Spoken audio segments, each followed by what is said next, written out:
I'm Shawn. And I'm Mike, and you're listening to Shawn and Mike Take a Hike.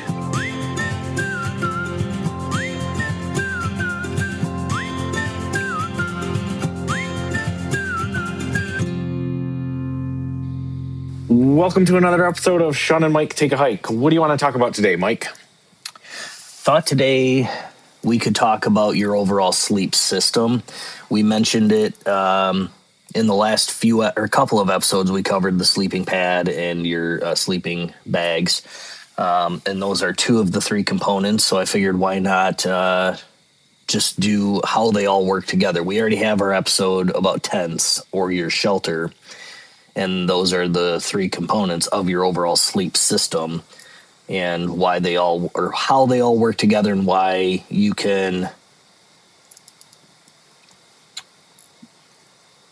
I don't want to say slack on one piece of gear over another, but you figure out what works for you as far as you need more top heat, you need more bottom heat, do you need more wind resistance, anything like that. So this is maybe almost like our first part 3 episode.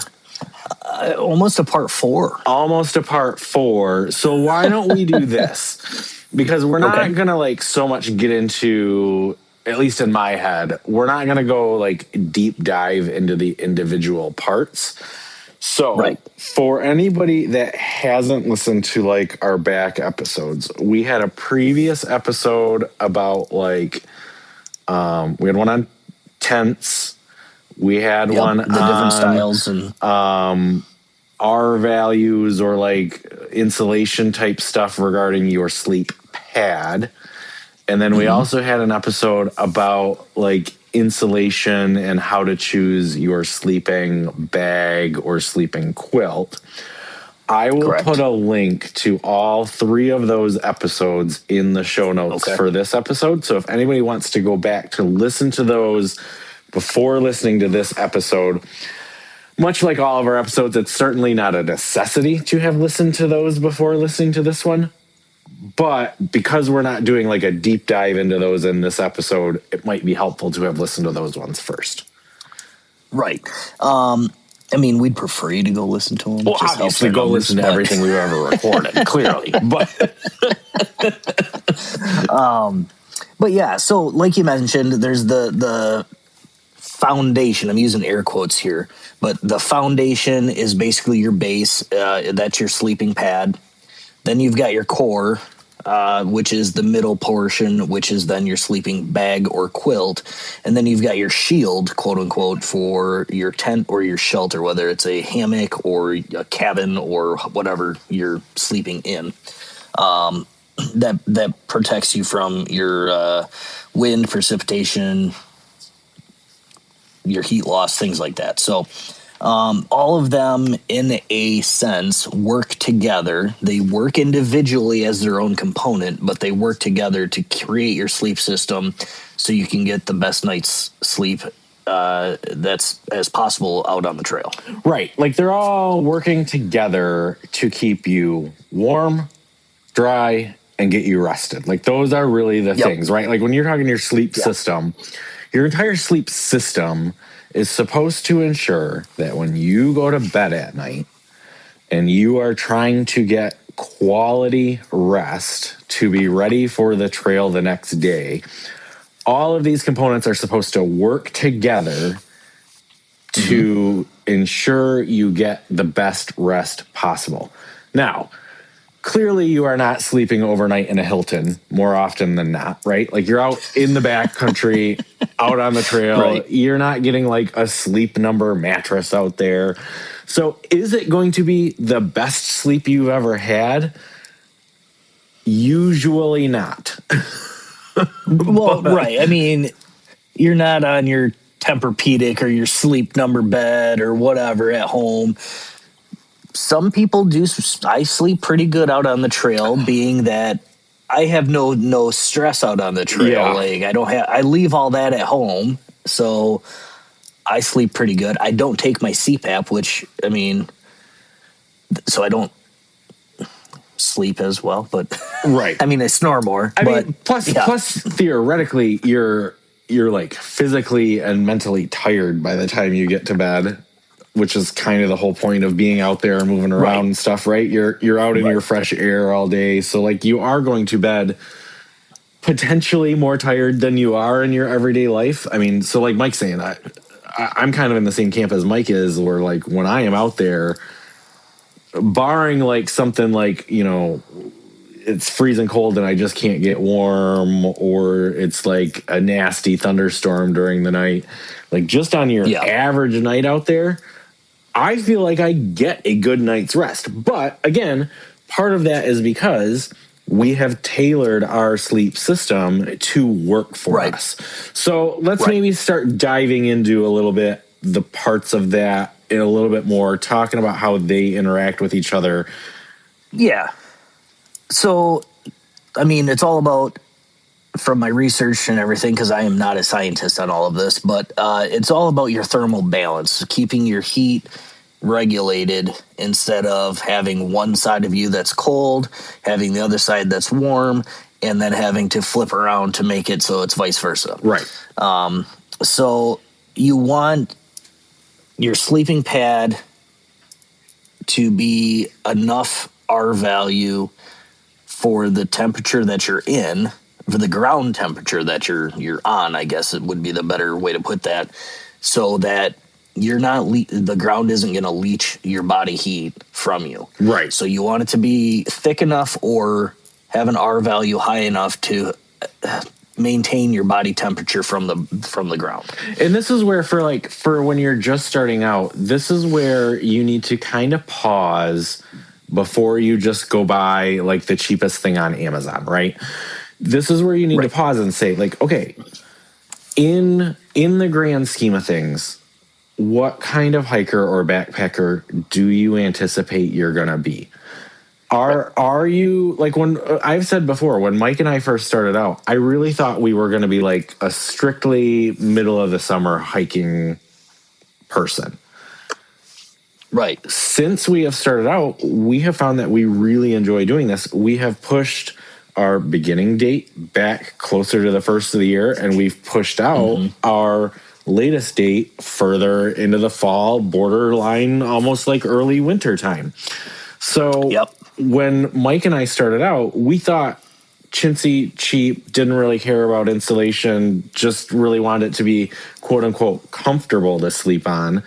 We didn't really take into consideration like the warmth of the ground or the coldness of the ground before purchasing this stuff. So I say all of that to say, if you are a new person and you are thinking of purchasing this potentially expensive piece of equipment for the first time, really take a minute to pause and figure out what type of hiker or backpacker are you thinking that you're going to be. Is this like a one time and you're done and you're never going to do it again? Okay, maybe buying a cheap one will work depending on the time of year that you're going. But if you feel like you're going to need potentially a 3-season air mattress, do you need a 4-season? Do you think that you might want to go in like North America winter time where there's actual snow on the ground and stuff? That's going to be a different mattress pad that you would want versus Mike's raising his hand because he wants to be that person. But that's a different type of pad than strictly like an August type hiking pad. Yeah. Yeah. So, I mean, and well, you mentioned like you don't want to just go out and buy the cheapest thing, which is unfortunately what you and I did. 100% that's what we did. We just thought it's an air mattress to get us off the ground. We didn't look into the reason why there were certain levels or different types of pads and air mattresses out there. We're like, whatever's the lightest, least expensive, and gets me off the ground, right? So I don't have to lay on rocks and stuff. Right. That's what we were more concerned with. Was like, I don't want to be laying on rocks. I don't want to be laying on sticks. Right. The full disclosure, didn't even take the insulation factor into like what I was looking at in any way. I saw the R value on the pads that we bought, didn't pay a lick of sense to pay attention to them. Right. Like it just like, oh, I don't really know what an R value of 1 means. Right. So but then in the context of the sleep system, right? So even having said all that and having said pay attention to that on your air mattress, your air mattress ain't doing all the work all on its own, right? Like that's the whole concept. The reason why the sleeping pad is so important is because, and I didn't really realize this either, it makes complete sense. You have a quilt, whether it's down or synthetic insulation, your body weight is compressing that underneath you, so it's not working to its full potential. Right. So realistically, your sleeping bag or quilt is more or less trapping the heat in from above, and your air mattress or pad is maintaining your heat from below. Right. That's where that R value comes in, because if you compress down or synthetic insulation and it goes from, I don't know, an inch thick to a centimeter thick or less, then you're losing heat. So that's where that tandem comes in play, where you've got the heat maintenance from below and above. And then for anybody listening, and again, not to reference our other episode, but again, because we're not doing like such a super deep dive into that conversation in this one, that's where like your shape of sleeping bag comes into play. Or are you doing a sleeping bag or a sleeping quilt? Or if you're, if you are doing a sleeping bag, the shape of sleeping bag, the type of zipper that it has, what the fill of it is, all of that comes into play. Because like Mike said, really your sleeping cover, whatever your cover is, that is trapping the heat from like rising away from your body. But then yes, the sleep pad is protecting the ground from leaching your body heat into the ground. So they work together to keep you warm. And then in an ideal, perfect environment, if you get everything exactly right, the part of you touching the ground and the part of you touching what I'm going to call the air, even though potentially you're probably in some sort of shelter anyway, but like it's homogenous, right? Like it's one side of you is not cold and the other is hot and vice versa. So like that's the ideal. Like you say, you don't have to be a rotisserie. Yeah, you don't have to rotisserie it to keep warm. So, and then the last component, your tent, or whatever shelter you're using, a hammock, anything, that's more or less your external heat loss via like wind or rain or any kind of precipitation that's out there. So if you're just sleeping out under the stars and you don't have a tent, any gust of wind is going to cool that sleeping bag down, making it harder to maintain that heat. You wouldn't think that like it's 30 degrees outside or 40 degrees outside and you have a little gust of wind, you're already cold on the outside. So what's the difference? Well, it makes a pretty big difference maintaining that heat from your sleeping bag. Well, and that shelter is like you're saying, it's blocking the wind. It's also keeping potential moisture off of you. Like, some of these tents and shelters and stuff, they are really thin. Like even the new ones that Mike and I got, they are like thin. Yeah. It don't seem like it's doing much, but realistically, it is keeping condensation or moisture off of you. It is blocking the wind.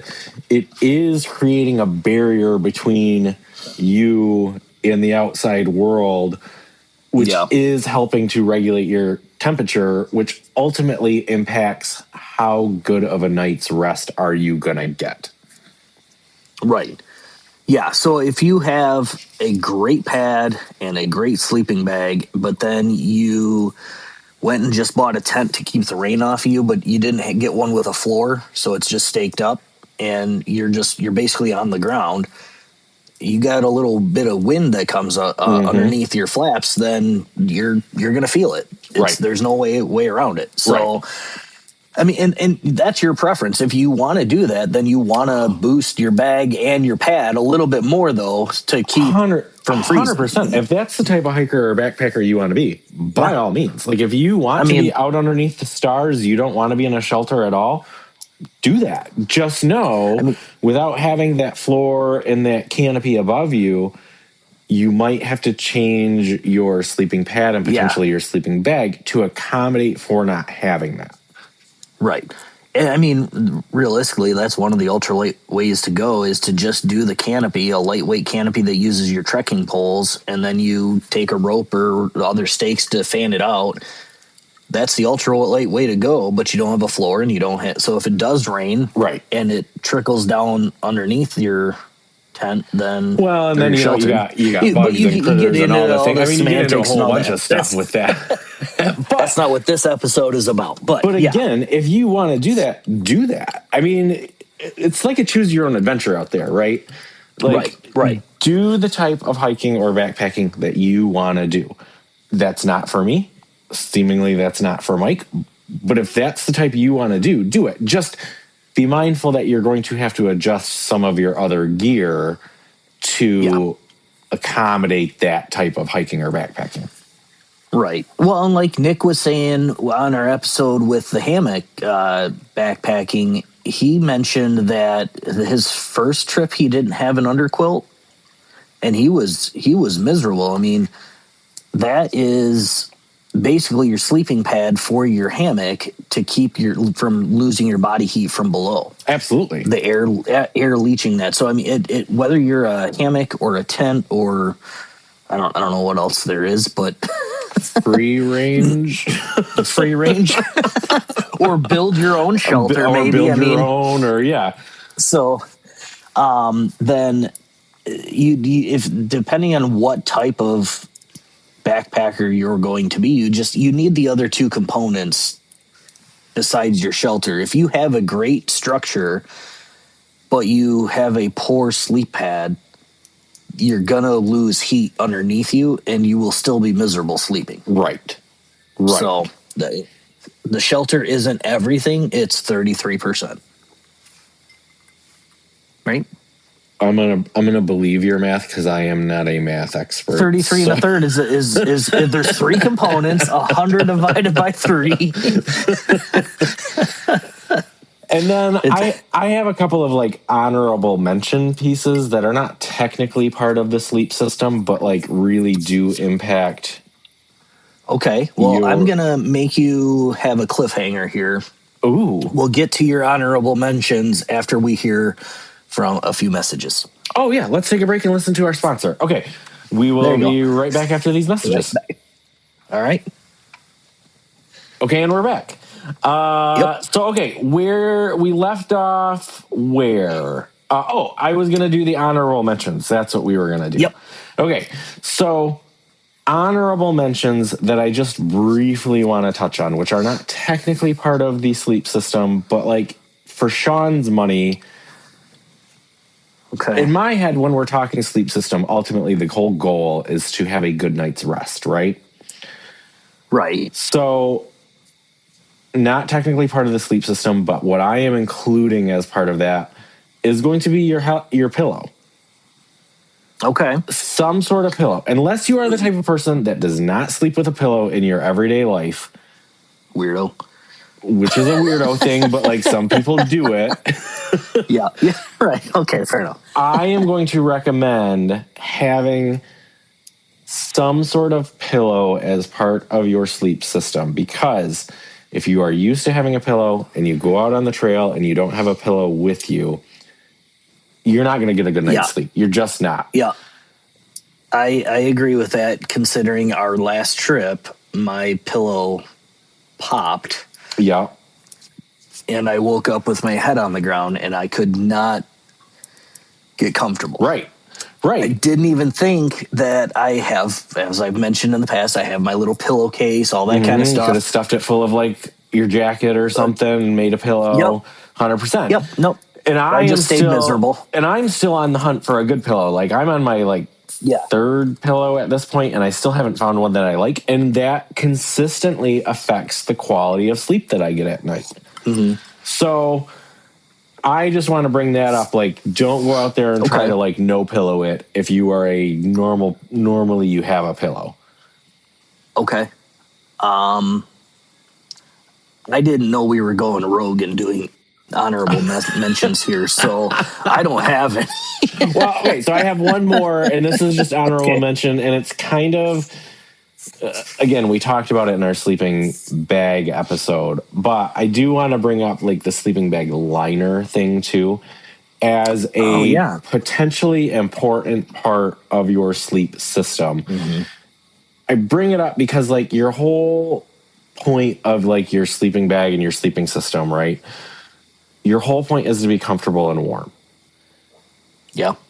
You can incorporate a sleeping bag liner to accomplish being comfortable and warm, because if you're like right on the edge where your sleeping bag maybe isn't quite warm enough and you just need a little bit extra, a sleeping bag liner can help with that. But also it can change the texture or material of an uncomfortable sleeping bag and make it into a comfortable sleeping bag. It's going to be a material that potentially you like having up against your skin versus a material that you don't like having up against your skin. And it is much easier to clean a bag liner so that you are consistently having a clean, quote unquote, sleeping bag versus a standard sleeping bag, which you might not wash quite as often because they're big and bulky and maybe you don't have access to being able to wash big and bulky things. Sleeping bag liner, you can just throw in a regular wash machine pretty easy. So that's more or less adding a bed sheet to your sleeping bag. That is a great way to think of it. Yes. Yep. So you don't have your quilt material, that synthetic polyester, whatever. That makes you're already feeling wet and sticky and gross from being out in nature. And then you throw that material next to your body. Sometimes it's not the greatest feeling. So having that extra little layer, and I'm sure that, we say this all the time, I'm sure it weighs nothing. A whole lot of bad things that don't weigh nothing eventually add up to something, but that's not a bad idea. Yeah. Okay. I've pretty much exhausted most of my things. I have some like examples of good matches for the different seasons or different types. And I also have some poor matches, things like that, things not to do. I think we should maybe more or less stick to the things to do rather than what not to do. But so like if you're the type of hiker that's going to go out in the middle of summer, you don't want to go out in the fall, you don't want to go out in the winter, anything like that, or spring. If your nighttime temperatures are going to range between, let's say, 50 and 70 degrees, then my research is recommending your pad value having a 1 or 2 value pad, R value, your bag to have a 40 to 50 degree rating, and do a well-ventilated tent. It doesn't necessarily have to be lightweight, but if you're backpacking, lightweight, the lighter the weight, the better. But make sure it has the capability of being vented. You can unzip the door and still have a screen, or you have the little flaps at the top for the, because your breath is going to create condensation on the inside of the tent if it's not ventilated properly. So that's for the people that think that are either just starting out or I just want to go in the summertime, screw the winter, screw the mud, screw the rain in the fall and the spring. I just want to do summer. If you're going to do the 3-season thing, that's which more or less Shawn and I do now. We're more or less the spring, summer, fall. They recommend an R value of 3 to 4 on your pad. And I think we're only at a 2. We might be at a 3. I have to look at the pad again. And then you want a 20 to 30 degree bag, which we have 2 different bags. We have our warmer weather quilt for the summer. We have our colder weather bag for the fall and the spring. We do have a 3-season tent, which has got the ventilation. It's got the walls all the way around you. The floor is built up a little bit, so if it does rain, it can handle a little extra moisture underneath it. So that's where you want to be. And I'm finding that that's where about 70 to 75% of hikers is usually the 3-season hikers. Yeah. So that's more or less where you want to be if you're just starting out and thinking, yeah, maybe I'll go in April. Well, Michigan April. Then that's more or less when you want to be. Where I would like to get to is is a four season, but this is where you'll have your summer set up, you'll have your fall and spring set up, and then you'll have your winter setup. And the winter setup, you want a 4 to a 6 R value. Yeah. You want a 0 to 15 degree bag if that's where your temperatures are getting down to 0 to 25, like definitely below freezing. You want a 0 to 15 degree bag. And you want a low pitch tent or a 4-season tent, which has a better wall structure and just will help maintain the heat. And it's ventilated more because the colder it is outside, the warmer your breath is inside, you're going to have more condensation to deal with. So. Right. And that's the whole thing. Like, I mean, we keep talking about condensation and ventilation and stuff like, and I just want to take a minute to kind of talk that through for a second. For anybody that hasn't thought about it, because you're in this confined space is the whole thought behind it. You're in this confined space and you're potentially sweating or potentially your breath. All of those things are throwing more and more moisture into the air. Moisture in the air, especially when it gets cold at night, is going to make you cold. Like your clothes are going to grab onto that moisture. Your sleeping bag isn't going to grab onto that moisture. All of that stuff grabbing onto that moisture then is going to make your body colder, which is going to impact your ability to have a good night's sleep, to maintain your body heat. And like if you're, I don't want to throw around the term get hypothermic, but like theoretically you could, depending on the time of the year, you could theoretically get hypothermia. Oh, yeah. So like you want to stay warm, not hot, but like warm and dry is the whole thing. So yeah. So that's why we're saying like this ventilation matters, the material of your, I might say shelter to be more inclusive, but like whatever your shelter is made out of, make sure it can let out some of that moisture that you are throwing into the air without even meaning to. Yeah.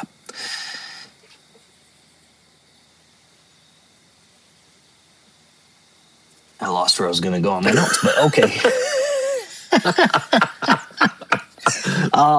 I did have a little research. Not that you and I are experts with hammock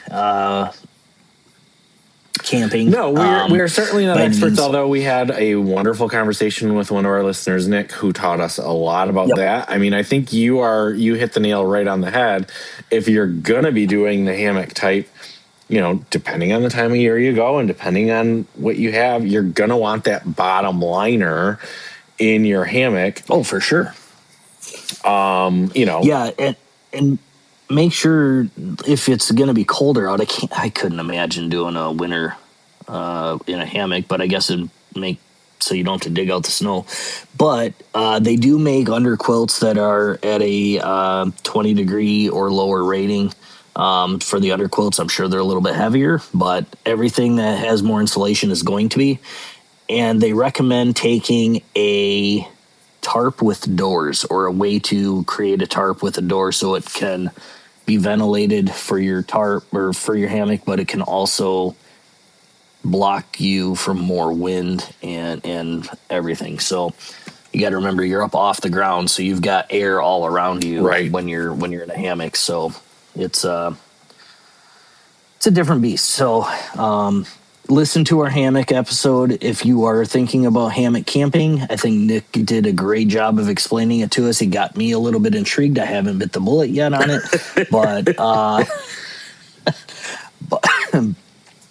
but he definitely did a great job of explaining it, how he got into it, and what his type of setup is. So definitely listen to that if you're thinking about hammock hiking.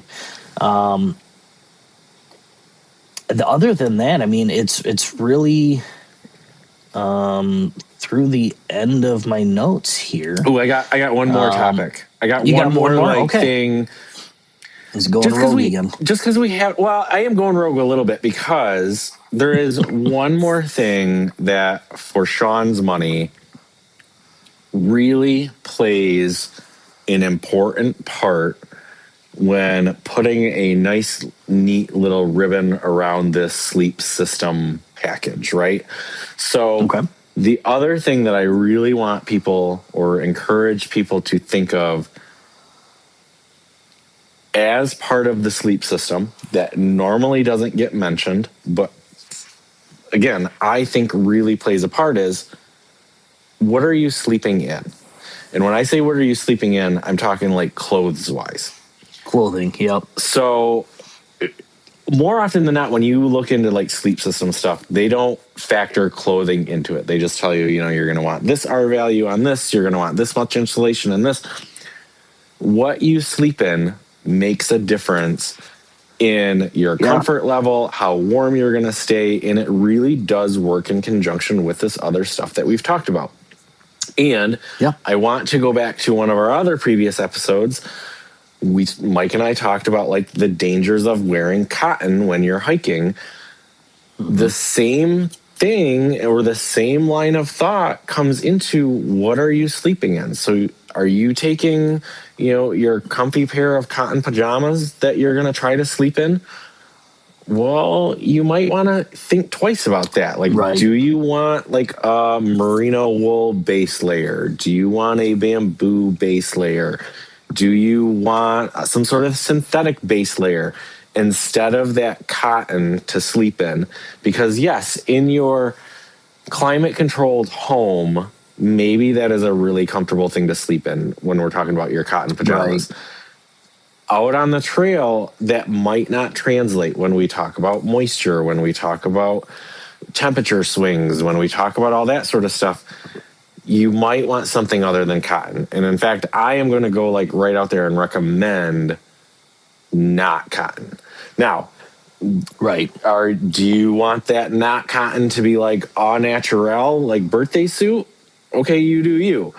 Do you want like a clean, dry merino wool base layer? So again, this is not the base layer that you've been wearing out in the trail all day and sweating into that has its own moisture. It's something that you have brought specifically to sleep in. Do you have a separate base layer that you can put on in order to sleep in that, to ensure a good night's rest, to ensure that you're ready for the trail the next day? I guess I'm bringing all that up to say, like, think twice about cotton, but also think twice about when you're thinking of all these other components, what are you sleeping in? Factor that in when you determine the rating of your sleeping bag, the rating of your sleeping pad, the canopy or shelter that you're going to be sleeping in. Factor your clothes into that equation. Yeah, that's a good point. I didn't even think about that, because if you're sleeping in a base layer, more or less like a heat retention layer of clothing, then you may not need as thick of a quilt or as good of an R value, right? Because you're adding a layer, and think of that extra layer maybe along the lines of that quilt liner or the sleeping bag liner too. So. Yeah, that's going to be cold enough that you're going to want to wear a hat at night.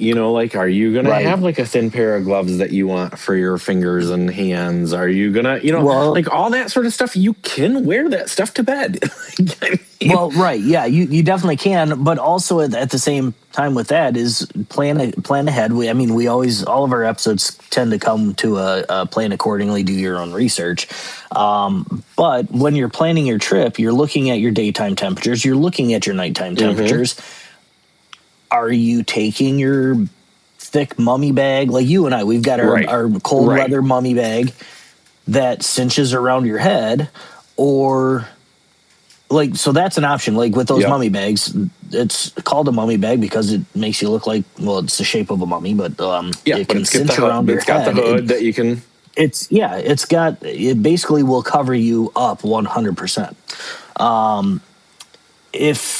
Or is it going to be warm enough to where you can take your quilt? Like our quilts don't have a hood. They're just a blanket. Mine has footy hold, but But yeah, so like, what do you need to take? Okay, but then here's another 2 cents, and just, I mean, this is not something new that we've never said before either, but like this also gets into the maybe try it in your backyard before you go out onto the trail. Well, 100%. Like, you know, how new to this are you? Are you brand new and you have potentially never slept outside overnight? Right. Okay, do you fully understand what 45 degrees overnight feels like? Do you want your first time trying that to be out in the middle of nowhere, or do you want it to be out in your backyard where you can come inside if you've like misguessed what you need? I am a big advocate for, like, to the best of your ability, try it in your backyard if you have a backyard. And not just for like 5 minutes, but like go out for a couple hours. You maybe don't need to stay out there all night long, although I certainly would encourage you to stay out there all night long to see. Right. Try it out though, to make sure that you are not going to be shivering all night long, or not a sleep system per se mention on this topic of test it before you use it thing. Shawn and I both got new tents for Christmas last year. We both set them up as soon as we got them in our house, so they couldn't be staked down, they couldn't be fully set up. And then we went hiking for our first time. Not with a full spring and like backyard able to have a tent set up in. Didn't do that. So we went out, like, it's a tent. How hard can it be? That was my thought. Not the first tent I've ever owned in my life. I mean, we've been hiking for like 5 years at this point. Plus, I've got an entire lifetime of just like regular camping. What? I don't need a tutorial. It's a tent. How hard can it be? Yeah, right. And I would say that it wasn't the prettiest setup. Granted, every tent out there has the directions on how to set it up in the bag. We had the instructions with us. We didn't pay attention to that. They fully functioned. They did not look pretty, and they were not set up correctly, but they functioned. True. They did function. That said, our first tents that we had, I think I set that up 3 or 4 times before the first use. Right. Or not the first use, but like before the first trip. So, and I got along a lot better with that tent off the get-go. Like, I'm learning to love this tent. It's not my old tent. It's not what my tried and true, what I'm used to. Right. But I'm learning to love it now, especially now that we've taken a successful trip with setting it up correctly. Yes. But I was just all of that. Try your sleep system out. Try it before you go out into the middle of the woods. Like, I can't stress that enough. Try it before you go out into the middle of the woods. It is much easier to do it when you have like a support system around you versus being out in the middle of nowhere. If you don't want to sleep in your backyard and you have a place somewhat locally or whatever that you can go pitch a tent and sleep at, and you want to be in the middle of the woods, fine. But do a one-nighter before you do a multi-night. Right. For sure. So that definitely get comfortable with your gear before you go to where you know you cannot contact civilization or get out of the woods on a half-a-day trip. So, yeah. We should probably put that in our little show notes on every episode. Right. So that is the end of my notes, Mike. Did you have anything else that you wanted to touch on regarding the sleep system as a whole? No, the only thing I can say is, like, with the last couple of episodes that we did around our value in the sleeping bags, it became more clear to me the importance of why it is so important, and why when we bought better gear and paid more attention to the gear we were buying, why it is working so much better for us. So I'm very happy with having done this research and getting that knowledge into my head. So again, I mentioned it before, do your research. You know how you sleep. You know how your metabolism is with your heat and all that kind of stuff. figure it out for you. All of the numbers I mentioned earlier, those are averages. Those are your normal, quote unquote, human.